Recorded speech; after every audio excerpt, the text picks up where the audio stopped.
Hi friends, welcome back to our channel. ఈరోజు మన కిచెన్లో కమ్మని రుచితో చింతకాయ పప్పుచారును ఎలా చేయాలో చూపించబోతున్నానండి. ఎప్పుడు చేసుకునే చింతపండుతో పప్పుచారు కాకుండా ఒకసారి ఇలా చింతకాయలతో పప్పుచారు చేసుకోండి. పుల్ల పుల్లగా చాలా అంటే చాలా టేస్టీగా ఉంటుందండి. మంచి హెల్తీ రెసిపీ అండి ఇది.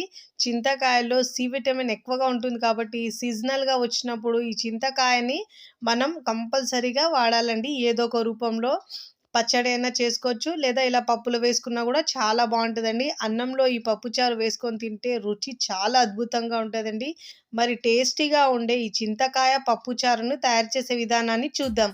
ఇక్కడ నేను ముందుగా ఒక కుక్కర్ తీసుకొని దాంట్లో 250 గ్రాముల కందిపప్పు తీసుకున్నానండి. తీసుకొని దీంట్లో శుభ్రంగా 2 సార్లు బాగా వాష్ చేసి తీసుకోవాలి.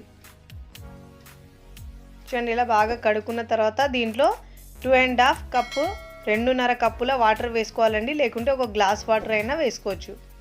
ఇలా వేసిన తర్వాత ఒక 30 మినిట్స్ పాటు నానబెట్టుకోవాలండి. దీనివల్ల పప్పు చాలా తొందరగా మెత్తగా అవుతుంది, ఉడుకుతుంది కూడా తొందరగా. ఇప్పుడు అర్ధగంట తర్వాత చూడండి, ఇక్కడ నేను టమాటోలు ఏమో 4 నుంచి 5 కట్ చేసి తీసుకున్నానండి. దీంట్లో పసుపు ఏమో 1/2 టీ స్పూన్ వేసుకోవాలి, లేక నేను ఇక్కడ 1 టీ స్పూన్ దాకా వేసుకున్నానండి. రుచికి సరిపోయినంత ఉప్పు వేసుకోవాలి. అల్లం వెల్లుల్లి పేస్ట్ ఏమో 1/2 టీ స్పూన్ వేసుకోవాలండి. ఇలా వేసుకున్న తర్వాత ఇప్పుడు దీంట్లో కర్రీ లీవ్స్ ఏమో 10 నుంచి 12 దాకా వేసుకోవాలండి. ఇక్కడ నేను గ్రీన్ చిల్లీ 1.5 టీ స్పూన్ వేస్తున్నానండి. పచ్చిమిరపకాయలు, ఒకవేళ మీరు పచ్చికారం వేయకపోతే మీరు దీంట్లో రెడ్ చిల్లీ పౌడర్ అయినా వేసుకోవచ్చు. ఇలా వేసి కుక్కర్ని పక్కకు పెట్టుకోవాలండి. ఇక్కడ వేరొక బౌల్ తీసుకొని దీంట్లో నేను చింతకాయలను తీసుకున్నానండి. 150 గ్రామ్ వరకు ఉంటుంది ఇది. ఈ మనకు పులుపు కరెక్ట్గా సరిపోతుంది ఇంత పప్పుచారులో. ఇప్పుడు దీంట్లో వాటర్ వేసి శుభ్రంగా వాష్ చేసుకోవాలండి. పైన ఇలా రబ్ చేస్తూ వాష్ చేసుకోవాలండి. బాగా వాష్ చేసుకోవాలి. ఇలా 2-3 సార్లు బాగా వాష్ చేసుకున్న తర్వాత ఇక్కడ నేను ఒక చిన్న గిన్నెలో వేసుకుంటున్నానండి. చింతకాయలను మీరు సపరేట్గా అయినా ఉడికించుకోవచ్చు, బట్ నేను ఇక్కడ కుక్కర్లోనే ఉడికిస్తున్నానండి. ఇలా ఉడికడం వల్ల మనకు టైం కూడా సేవ్ అవుతుంది, ఇంకా తొందరగా అవుతుంది పప్పుచారు. దీంట్లో ఒక 1/4 కప్పు దాకా వాటర్ కూడా వేసుకోవాలి.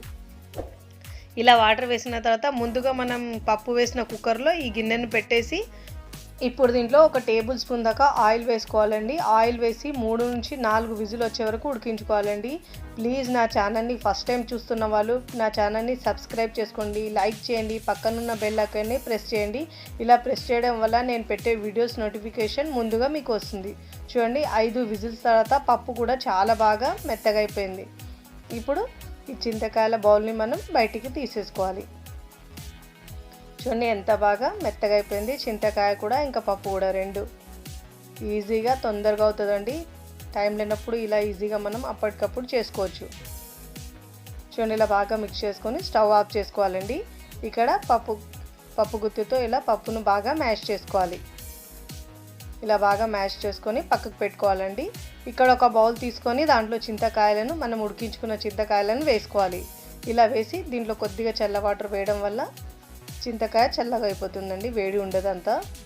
ఇప్పుడు ఇలా బాగా మిక్స్ చేస్తూ మనం రసాన్ని తీసుకోవాలి. చింత రసాన్ని ఇలా తీసి ఈ పులుపుని తీసి ఇప్పుడు మనం పప్పులో వేసుకోవాలి. మళ్ళీ దీంట్లో వాటర్ వేసి మళ్ళీ ఇలానే పులుపు తీసుకోవాలి. మొత్తం ఇలా తీసి మళ్ళీ పప్పులో వేసుకోవాలి. చూడండి, మీకు రుచికి సరిపోయినంత పులుపు వేసుకోండి. మీరు ఒకవేళ మీరు తక్కువ తినేవారు కొంచెం తక్కువైనా వేసుకోవచ్చు. ఇప్పుడు నాకు మాత్రం కరెక్ట్గా సరిపోయిందండి. ఇలా బాగా మిక్స్ చేసుకోవాలి. ఇలా మిక్స్ చేసుకొని కన్సిస్టెన్సీ బట్టి వాటర్ యాడ్ చేసుకోవాలి. మరీ పల్చగా కాకుండా ఇలా మీడియంగా ఉండేటట్టు పప్పుచారుని చూసుకోవాలి. ఇప్పుడు స్టవ్ మీద పెట్టి ఉడికించుకోవాలండి పప్పుచారుని. ఇక్కడ నేను కర్రీ లీవ్స్ 10 నుంచి 12 దాకా తీసుకున్నాను. ఇక్కడేమో పచ్చిమిరపకాయ ఘాట్లు పెట్టుకొని 2 వేసుకున్నానండి. ఇలా పప్పుచారు ఉడికేలోపు ఇలా మనం పోపు పెట్టుకుందాము. వేరే స్టవ్ మీద ఇక్కడ నేను ప్యాన్ పెట్టుకుని దాంట్లో 2 టేబుల్ స్పూన్ ఆయిల్ తీసుకున్నానండి. ఆవాలేమో 1/2 టీ స్పూన్, జీలకర్ర 1/2 టీ స్పూన్, రెడ్ చిల్లీ 2 వేసుకున్నానండి. ఇక్కడ నేను వెల్లుల్లిని కచ్చపచ్చగా దంచుకున్నానండి. 4 నుంచి 5 తీసుకొని ఇలా మిక్స్ చేసుకోవాలి. ఇలా ఫ్రై అయ్యే వరకు మిక్స్ చేసుకొని ఇప్పుడు దీంట్లో కర్రీ లీవ్స్ 10 నుంచి 12 దాకా వేసుకోవాలి. వేసి మిక్స్ చేసుకోవాలండి. ఇలా బాగా ఆవలవి చిట్పటలాడి ఫ్రై అయిన తర్వాత ఇప్పుడు దీంట్లో ముందుగా ఉడికించుకున్న పప్పును వేసుకోవాలండి. ఇలా మొత్తం పప్పును వేసుకొని మిక్స్ చేసుకోవాలండి.